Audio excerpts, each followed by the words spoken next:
हमें करना था यहाँ से।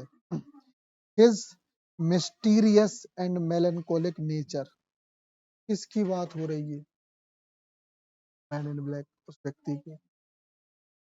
तो subtle clues, hint of his troubled past emerged through his cryptic conversation and the contemplative nature। ठीक है, तो हमारे राइटर के नेचर की बात हो रही है कि उसका जो नेचर है वो क्या था। तो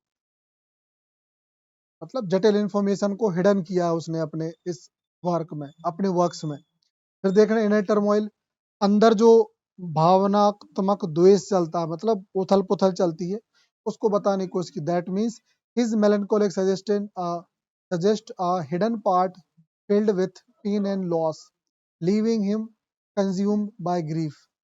उसके मन में दुख होता है चीजों को खोने का, दुख मतलब, और तकलीफ भरी बात, और दुख भरी कहा मतलब दुख की फीलिंग है उसके मन में लोगों के प्रति, है ना।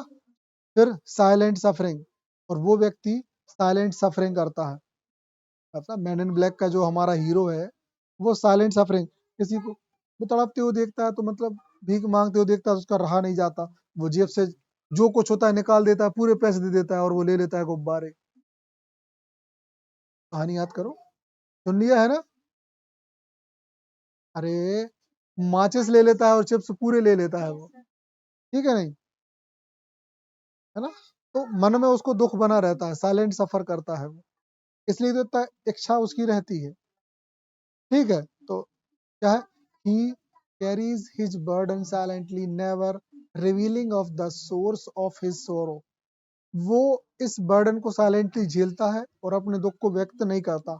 Adding to the mystery surrounding his character, और अपनी मतलब जो आसपास की जो मिस्ट्रीज है ना, एडिंग टू द मिस्ट्री और सराउंडिंग हिज कैरेक्टर, और आसपास की जो भी मिस्ट्रीज है वो उसके कैरेक्टर में झलकती हैं। तो जितना भी दुख दर्द है वो सब अपने को फील कराता है, सीधी बात। ठीक, आगे बढ़े। The narrator's encounter with the man in black. अब अच्छा, तुमने जब ये कहानी सुनी होगी मैन इन ब्लैक की, तो तुमने एक बात देखी होगी कि जो नरेटर है वो अलग है और जो मैन इन ब्लैक है वो अलग है।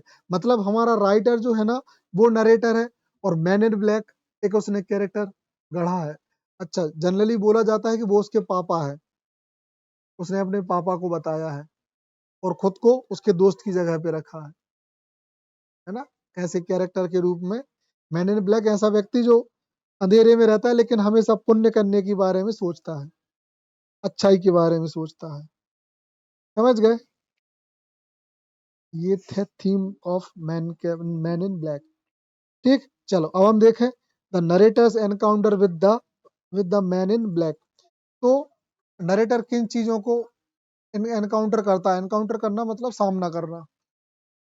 ठीक, the narrator a young man is drawn to the man in black mysterious aura.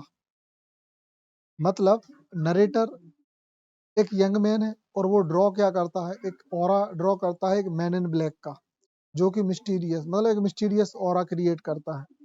मतलब कहानी कहने वाला एक माहौल माहौल बनाता है एक अननोन व्यक्ति का, जिसको उसने नाम दिया है मैन इन।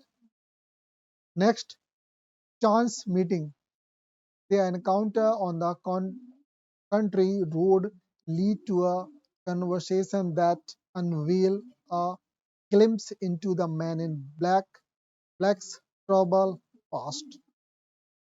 कहने का मतलब है कि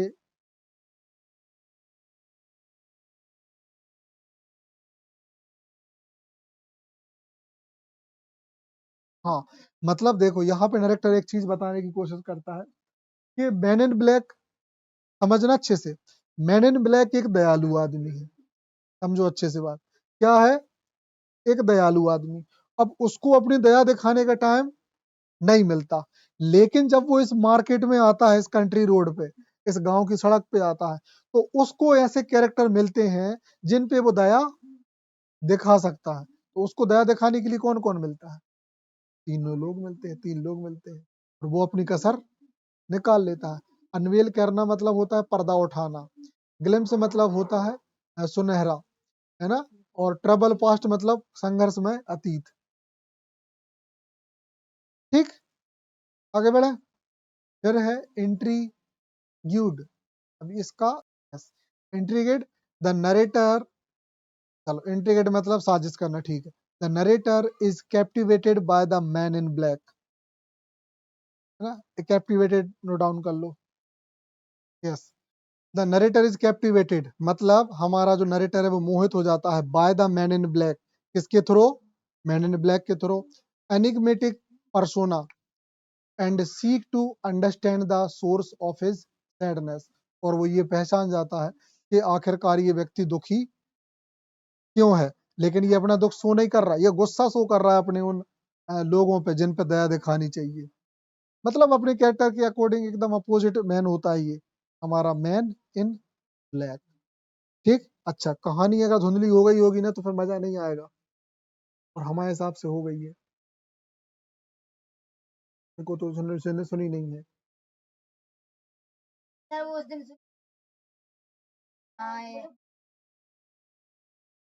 वो एक ठीक कहानी। चलो, अब अब हम देख लें the man in blacks tragic back story. तो ये मैन इन ब्लैक की पीछे के अतीत की कहानी है, love and loss. He reveal the story of his beloved who tragically passed away leaving him heart broken. अच्छा, हमने जो वर्क यूट्यूब पे सुना उसमें ये कहानी नहीं बताएगी क्योंकि उसमें टाइम ही नहीं था, 5 मिनट में क्या होगा। लेकिन ये पूरा वर्क है भाई, जब वर्क आप बुक पढ़ोगे ना टेक्स्ट, तो उसमें हमारा जो मैन इन ब्लैक है वो अपनी पूरी दुख भरी दास्तां सुनाता है उस व्यक्ति को। किसको? नरेटर को। नरेटर जो कि उसका दोस्त होता है। ठीक है, चलो फिर हम देखें haunted bye memory, he consumed by grief and struggle to move on from the pain of her death। हाँ, हाँ, ठीक, तो ये अपने उस पास को अभी भी लेके रखे रहता है। फिर देखें the prize of happiness, his back story emphasize the fragility of happiness and the enduring nature of grief। ये नोट डाउन कर लो ये word, fragility and the emphasize तो बता दिया है हमने कई बार। टच दिस वर्ड, फ्रेगिलिटी,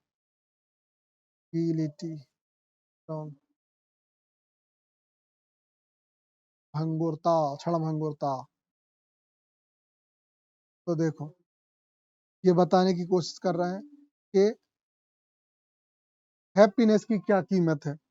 तो हिज बैक स्टोरी एम्फेसाइज, उसके अतीत की जो कहानी है, emphasize the fragile of happiness, कि हमारी जो खुशियां होती हैं वो कुछ क्षणों के लिए होती हैं, and the enduring nature of grief, और दुख हमेशा के लिए होता है। हालांकि ये बात बिल्कुल सही है, इंसान खुशी को 2-3 दिन मनाएगा और बात खत्म, लेकिन कोई बात अगर टेंशन आ जाए तो बेचारे पे हफ्तों से खाना नहीं खावे, टेंशन है, दिमाग खराब। और कुछ लोगों को दुख इतना चढ़ा जाता है बस सुसाइड कर ली। वाह। ठीक है, चलो पिक भी अच्छी बनाई है उनने, है ना? फोटो डाल दी, लॉकेट बना दिया। ये सब यही है टेक्नोलॉजी, अब पता कौन को बना दिया। ठीक है ना? चलो आगे बढ़े। अब देखें themes of loss, grief and the human condition.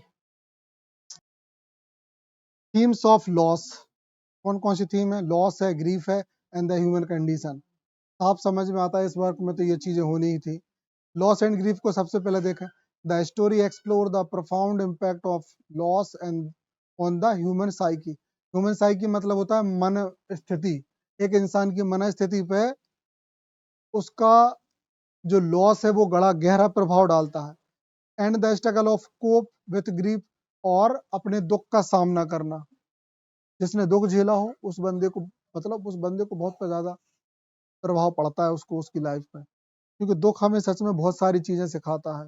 अगर इंसान के मन में दुख, मतलब उसको दुख ना मिले ना, तो घंटा कुछ ना सीखे। इसलिए कहते हैं कि इंसान को जीवन मतलब जल्दी जल्दी सारे दुखों का एक्सपीरियंस कर लेना चाहिए। सही बता रहा है। जल्दी नॉलेजेबल बनना, जल्द ज्यादा दुख झेल लो, बाद में लाइफ मजा ही मजा बच रहा हो। जल्दी पूरे दुख झेल लो। जो लोग सोचते हैं कि सुख ही सुख मिलना है, खत्म है, समझ लो उनकी लाइफ। आगे को जीवन कचरा होने का है, कि वे उनको सीखने को लर्निंग पीरियड बर्बाद कर रहा है। ठीक है, इतना ही सब कुछ सोच कर बड़ा तसल्ली मिला था कि हाँ नहीं, जितों की गाड़ी मिली थैंक यू, जितों ने अच्छा बोला उनके लिए भी थैंक यू, जिनने बुरा बोला उनको भी थैंक यू। फिर कभी टेंशन ना होगी। हाँ हाँ। कौन? हम अकेले नहीं, 4,000 का कोई कर रहा हो जादू। हाँ। Okay. Gold Smiths use of symbolism and literary devices. कौन कौन से सिंबल्स यूज करे हैं और कौन कौन से लिटरेरी डिवाइस। फिलहाल हमारे सामने तीन चीजें हैं।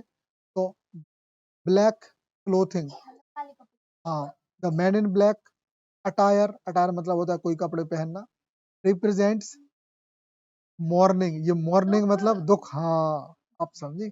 Morning and the darkness he carried with in, मतलब वो खुद पे अंधेरा, मतलब डार्कनेस छा के रखे है, मतलब ये बात को शो कर रहा है कि वो बड़ा दुखी इंसान है, और मतलब दुख से भरा हुआ है वो। फिर कंट्री साइड, बहुत शानदार, the idealistic setting provides stark contrast to the man in black's inner turmoil, highlight the beauty of nature, है ना, गांव की सुंदरता बताई है, and the pain of human suffering, और इंसान के अंदर का दुख बताया। फिर आता है डायलॉग। तो Goldsmith use dialogue to reveal the man in black's character and the emotional crafting compelling narrative through their conser sorry conversation। तो उसने एक कन्वर्सेशन के थ्रू ये बताने की कोशिश की है कि चीजें कैसे, मतलब कि हमारा जो वो है मैन इन ब्लैक है वो कैसा है, और उसके कैरेक्टर को बताया। फिर analyzing the ending and the man in black's final fate, ये हमारी लास्ट स्लाइड होगी आई थिंक,